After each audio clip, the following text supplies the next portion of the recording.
कौमी reporter. Lockdown में उन लोगों को सबसे ज़्यादा दिक्कत हुई है जो रोज़ कमाते और खाते थे, खासकर वो मजदूर वर्ग जो दिन भर मेहनत करता था और शाम को अपने घर अनाज ले जाता था। सरकार ने इनके लिए व्यवस्थाएं तो की हैं, लेकिन ये भी सही है कि अगर स्वयंसेवी संस्थाएं और समाजसेवी न लगते तो सरकार की व्यवस्थाएं भी फेल हो जाती। ऐसे ही कुछ स्वयंसेवी और जो है समाजसेवियों से हम लोग मिलेंगे कि उन लोगों ने किस तरह से लॉकडाउन में लोगों की मदद की है। उनके घर चलेंगे, उनसे बात करेंगे। इस दौरान हम आपको मिलवाएंगे रायबरेली शहर के उन लोगों से जो लॉकडाउन के दौरान गरीबों की मदद कर रहे थे। आपसे मिलने आए हैं। लॉकडाउन में आप बहुत व्यस्त थी, तो गेट खुला है। हमने कहा मुलाकात करें आपसे, फिर बात करेंगे हम लोग कि किस तरह से आपने काम किया जो है लॉकडाउन में। सोनिया रस्तोगी के घर में हैं। उन्होंने लॉकडाउन में लोगों को राशन किट बांटी है और ज़रूरत का सामान जो भी है ज़रूरतमंदों को दिया है। हम उनसे बात करेंगे कैसे उन्होंने ये सब किया और किसकी प्रेरणा से किया। इसमें सबसे पहले तो मेरे हस्बैंड का बहुत योगदान रहा है। वो समाज सेवा शुरू से ही करते रहे हैं इसमें। और हम लोग जैसे जब से कोविड फैला हुआ था तो हम लोग डर गए थे कि मतलब क्या किया जाए, घर से बाहर नहीं निकलने देना है, बच्चे बाहर नहीं जाए, आस पड़ोस के बच्चे ना हमारे घर आए ना आस पड़ोसी हमारे घर में, मतलब डरे हुए थे, सहमे हुए थे हम लोग बहुत ज़्यादा। और हमारे जो हस्बैंड थे वो बाहर जाते थे, तो उन्होंने कहा कि मेरे को लोगों की मदद करनी है, इतने इतने मजदूर आ रहे हैं, दूर दूर से आ रहे हैं, भूखे प्यासे आ रहे हैं। तो हम लोगों को बहुत ख़राब लगता था कि ये सब काम ये क्यों कर रहे हैं। तो बच्चे भी कहते थे कि मम्मी ये क्या तरीका है। और एक्चुअली में होता क्या था कि मदद करने जाते थे, लेकिन कुछ लोगों को जैसे पता चलता था वो लोग घर में आ जाते थे हमारे और कहते थे कि यहाँ अनाज पानी राशन बट रहा है। तो हम लोगों को बहुत ख़राब लगता था, डर भी लगता था कि कहीं मतलब हम लोगों को इन्फेक्शन ना हो जाए। तो मतलब अजीबोगरीब स्थिति हो गई थी। तो एक बार क्या हुआ कि कुछ मजदूर जो थे वो लखनऊ से छत्तीसगढ़ आ रहे थे। तो मेरे जो हस्बैंड थे वो आए, बोले कि ऐसा है कुछ लोग बड़े भूखे प्यासे हैं और उनके लिए कुछ मतलब पूड़ी सब्जी टाइप का कुछ बना दो। मुझे बड़ी गुस्सा लगी। मैंने कहा कि 2-3 लोग हों तब तो बात समझ में आती, इतने सारे लोगों के लिए खाना बनाना। और मैं मेड वगैरह जो था वो सबकी छुट्टी मैंने कर दिया था और अकेले सब कुछ संभालना बड़ा कठिन काम लगा। तो मेरे से बोले कि ऐसा है सब्जी मैं काट देता हूँ, छौंक तुम देना और सारा काम मैं कर लूँगा। खैर कोई बात नहीं, बेमन से मैंने ये सब काम किया और काम करके फिर जब ये गए बांटने, फिर अगले दिन मुझसे आके बोले कि ऐसा है कि तुम जो हो आज मेरे साथ तुमको चलना है राशन किट बांटने। तो मैंने कहा ठीक है कोई दिक्कत नहीं, मैं चली गई। तो मैंने वहाँ देखा जिन लोगों को वो राशन किट बांट रहे थे वो लोग हाथ जोड़ जोड़ के और बड़ा आशीर्वाद दे रहे थे। तो मुझे कुछ लगा, मैंने कि वाकई में ये बहुत अच्छा काम है, काफ़ी अच्छा काम है, तो हम लोगों को भी आगे आना चाहिए।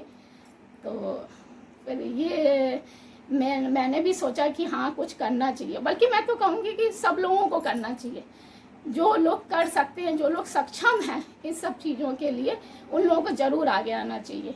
अब हम आ गए हैं व्यापार मंडल के प्रदेश अध्यक्ष अतुल गुप्ता जी की टीम के पास, क्योंकि लॉकडाउन में इस टीम ने भी बहुत काम किया है। अभी क्या शांत हैं या फिर अभी भी काम करना पड़ रहा है? नए प्रभु की प्रेरणा से हमारे अखिल भारतीय उद्योग व्यापार मंडल और उत्तर प्रदेश युवा उद्योग व्यापार मंडल की पूरी टीम ने रायबरेली जनपद में खूब काम किया। कोई क्षेत्र नहीं बाकी था जहाँ जिस चीज़ की आवश्यकता थी हम लोगों ने हर जगह सामान पहुँचाया ज़रूरतमंदों को।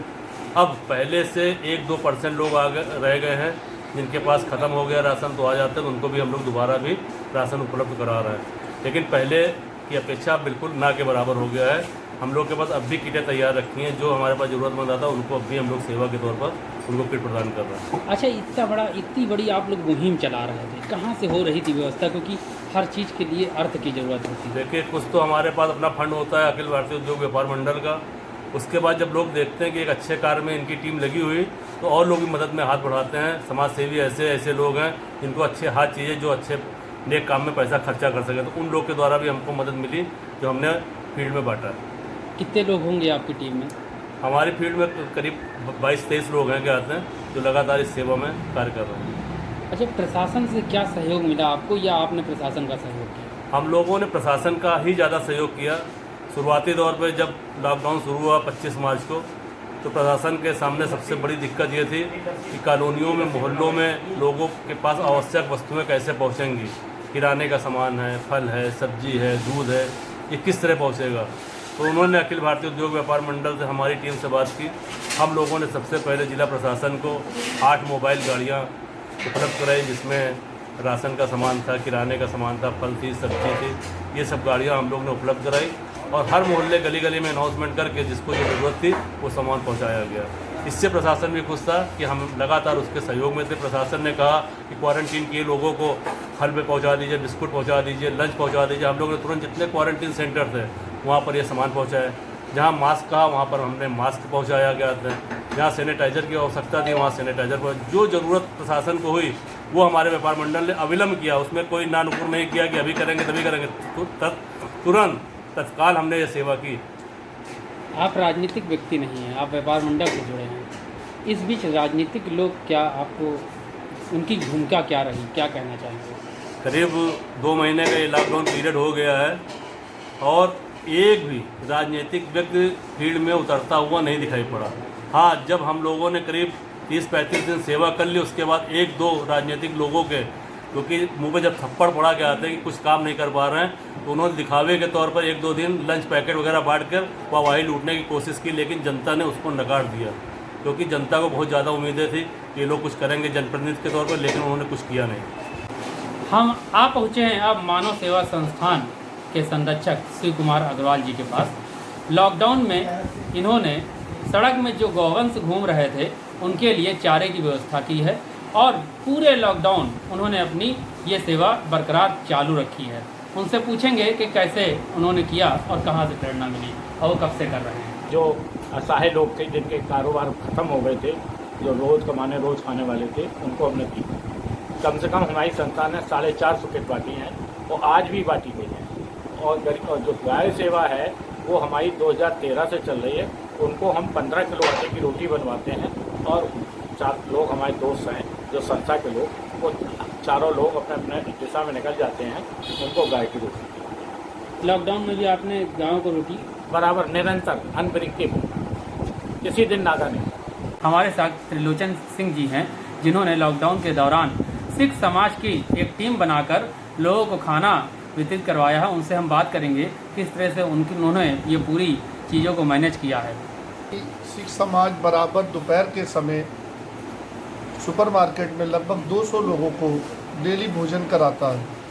और लॉकडाउन के समय में जैसे पता लगा कि गांव में कई लोगों के पास भोजन नहीं है, कुछ भी नहीं है, राशन पानी नहीं है, तो फिर एक टीम बना के लगभग 500 लोग, 600 लोग एवरेज डेली का डेली वो देहातों में, थोड़ा सा रैवली शहर से दूर जा जाके लोगों को घर घर में बांटा गया, राशन किट बांटी गई और बराबर भोजन चला है उनका अलग।